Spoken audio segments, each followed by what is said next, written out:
சேது படுத்த உடனே தமிழ் செல்வி புஸ்தகத்தை வச்சிடுறாங்க. ஆய விரிச்சு தமிழ் செல்வியும் படுத்துடுறாங்க.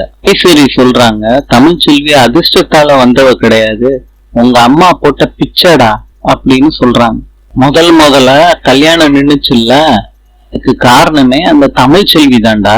போஸ் கிட்ட எல்லா விவரத்தையும் ஈஸ்வரி சொல்றாங்க. இந்த கல்யாணத்தை நிப்பாட்டி இருந்தா என்ன நடந்திருக்கும்? சேது கொன்னு இருப்பான் தமிழ் செல்விய.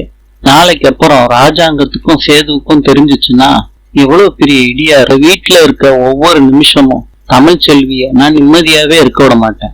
ராஜாங்கம் தூங்காம சந்தோஷமா பாட்டு கேட்டுக்கிட்டு இருக்காரு. மோகனா தூங்கலையாங்கன்னு கேக்குறாங்க. சேதுவுக்கு இன்னைக்கு கல்யாணம் பண்ணி வச்ச சந்தோஷத்துல நான் இருக்கேன் அப்படின்னு மோகனா கிட்ட சொல்றாரு. மீனாட்சி இருந்திருந்தா சேதுவை எப்படி வளர்த்திருப்பாளோ அதே மாதிரிதான் நீயும் வளர்த்திருக்க. என் வாழ்க்கையில மோகனா நீ வந்ததுக்கு நான் தான் புண்ணியம் பண்ணிருக்கணும். எனக்கு 2ஆம் தாரமா தான் வந்த போது சேது கை குழந்தை. சேதுவையோ பவானியோ இல்ல நடேசனையோ நீ இன்னொருத்தி பெத்த பிள்ளைங்க மாதிரி பார்த்ததுண்டா?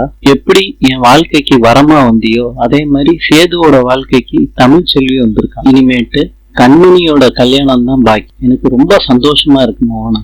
மலர் கூட போஸ் பேசுறப்ப அவங்க அப்பா கூப்பிட்டுறாங்க. அதனால மலர் கிளம்பி போயிடுறாங்க.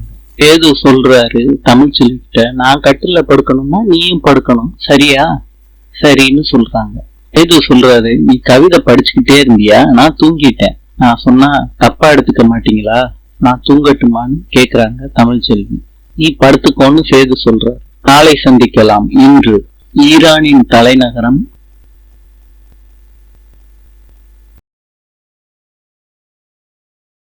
டெஹரான். நாளை சந்திக்கலாம்.